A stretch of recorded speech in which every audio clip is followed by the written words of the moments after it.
Another game that I'm actually very excited for, Star Wars Galactic Racer. That game looked phenomenal. It brings me back to like the Pod Racer game back in the day that I loved and played all of the time. So those are some of the highlights. I mean, there were other games there, like the Yakuza looking game, the Dragon's Gang or whatever it was called with the gangster and everything. That looked very cool. That game looks like it is going to be a ton of fun when it does come out. Gang of Dragon. Yeah, that game looks super, super cool. So that one was fun to see.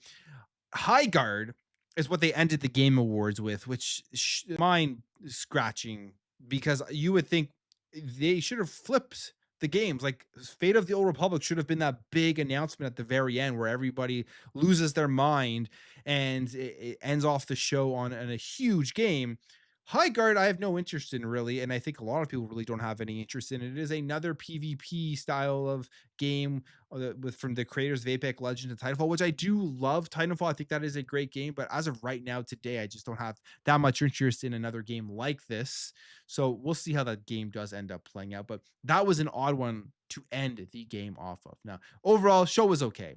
I'd give it like maybe a 7, 6.5, 7 out of 10. If I were to rate it on a scale out of 10, started off strong, and then as generally Jeff Keighley's shows do go, which is why I still think they're too long. There's no reason for them to be 3 hours long other than him trying to make all that marketing money. That's basically the only reason I can think of why they are 3 hours long. Nothing in any of his shows in recent memory have justified the length of them, again, other than the marketing funds that are coming in because they have the commercials and they have a bunch of small stuff that just fill in the holes. So it's what his shows are about. They start off strong for the first hour and then they just really go downhill from there. And that's kind of what I felt with this one as well. It did get very boring after a while, but it's what I kind of expect now going into the Game Awards and all of the other Jeff Keighley shows that are out there. And the other thing from like the Xbox perspective of these awards, I made kind of a troll tweet, but it was factual that Xbox beat PlayStation in this year's awards because their games won more awards. I don't think PlayStation won a single award this year, which I'm not surprised about because reality is Xbox puts out way more games and there's a higher chance now that they're going to win different awards throughout the show.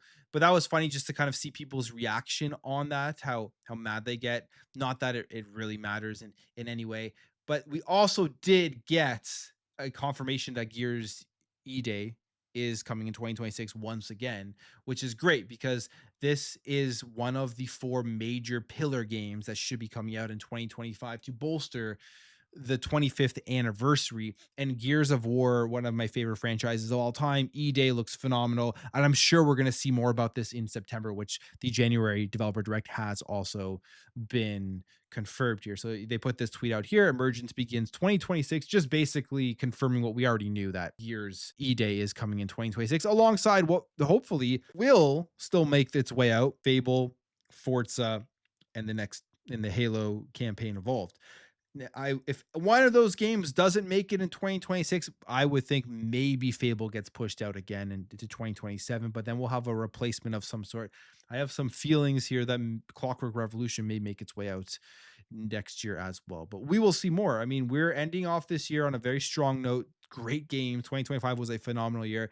2026 starts off strong with the developer direct that Xbox is going to have in January, and then that just kind of fills out where those games are going to be coming out throughout 2026, which I think will be an even stronger year than we got this year, which is crazy to think about. I know I've said that many times on this channel, but it is pretty crazy to think about with how many good games we got so far in 2025. Now, with all that being said, because of the format of the shows and because of some of the letdown when you see a game announced that people get super hyped for, and then you start seeing that's not coming out for 5, 6 years later down the road, potentially, is it losing the steam? Do people care about the Game Awards as much? Because I don't think this game was a D. I don't think this show was a D. I don't think it was a failure by any stretch. I thought, like I said, it was a decent 7 out of 10, a B.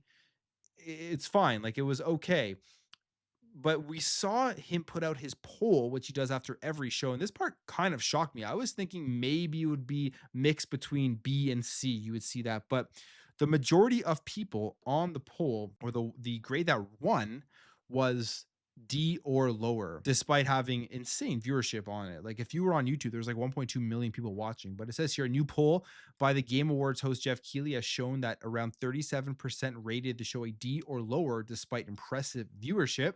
But the reason I say this is because after the game did get announced, there was a post from Jason Schreier specifically, and he is saying here that this game may not come out until like 2030, which is a pretty crazy claim here, especially because we are right now in 2025, having to wait 5 years before this game does come out. Or he says even all the way up to the PlayStation 7, we may not see this game until then. Exciting news for lots of people, but Lucasfilm says the studio was founded this year, which means that 2030 is an optimistic guess.